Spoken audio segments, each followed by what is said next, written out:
കർക്കിടകം 1 പ്രമാണിച്ച് ഒരു അമ്പലം വിസിറ്റ്, മറ്റെങ്ങും അല്ല, നമ്മുടെ സ്വന്തം ഓച്ചിറയിലോട്ട്. അത് ചാരുവിനൊപ്പമാണെങ്കിൽ പിന്നെ പറയും വേണ്ട, ഫുൾ ഓൺ വൈബ്.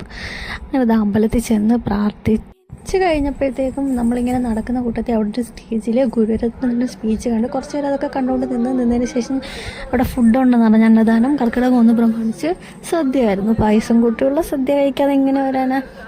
അതുകൊണ്ട് വല്യച്ഛൻ്റെ ഒരു വീട്ടിൽ ചോറ് കഴിക്കാൻ ഞങ്ങളും തീരുമാനിച്ചു. അങ്ങനെ അവിടെ വെയിറ്റ് ചെയ്തപ്പോഴത്തേക്കും ദാജിയാണ് ഞങ്ങൾക്ക് വേണ്ടി ക്യൂവിൽ നിന്നത്. അപ്പം ഞങ്ങൾക്കൊരു താമരപ്പൂ പോയിട്ട് കുറേ നാളുകൾക്ക് ശേഷം താമരപ്പൂ കൈ കിട്ടുന്ന നൊക്ലാജി അടിച്ച് മക്കളെ. അങ്ങനെ താമരപ്പൂ പോയിട്ട് ചാരു കുറച്ച് നേരം കളിച്ചിട്ട് ലാസ്റ്റ് അതിനെ ഫുൾ ഓൺ കഷ്ണമാക്കി. അതിന് ശേഷം ഞങ്ങൾ കുറച്ച് ഫോട്ടോസൊക്കെ എടുത്തു. എന്നിട്ട് ഫുഡ് കഴിച്ചു. ഫുഡ് കിട്ടിയപ്പോഴേ ഞാൻ അകത്താക്കി, കാരണം 1.5 മണിക്കൂറത്തെ ക്യൂവിന് ശേഷമാണ് ഫുഡ് കിട്ടിയത്. അതിന് ശേഷം പിള്ളേരുടെ അടുത്തോട്ട് ചെന്ന് അവരവിടെ കഴിച്ചുകൊണ്ടിരിക്കുന്നതേ ഉള്ളായിരുന്നു. ചാരു പായസം കുടിക്കുമായിരുന്നു.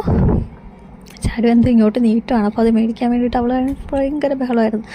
അവളെന്തെങ്കിലും നീട്ടി നമ്മൾ അപ്പം തന്നെ അത് മേടിക്കണം, അല്ലെങ്കിൽ അവൾക്ക് ഭയങ്കര പ്രശ്നമാണ്. അങ്ങനെ അതിന് ശേഷം അവൾ പായസം കുടിച്ചു. അതിന് ശേഷമാണ് അവൾ ഞാൻ വീഡിയോ കണ്ടപ്പോഴത്തേക്ക് ഒരു ചെറിയ ആറ്റിറ്റ്യൂഡ് സ്മൈലൊക്കെ തന്ന്. എന്നിട്ട് കഴിച്ച് കഴിഞ്ഞിട്ട് ഞാൻ അവളെ എഴുന്നേൽപ്പിച്ച് കൊണ്ടുപോയി കഴിച്ച് കഴിഞ്ഞപ്പോഴത്തേക്കും പായസം കൂട്ടി സദ്യ കഴിച്ചാൽ മസ്റ്റാണല്ലോ ഒരു ഉറക്കം.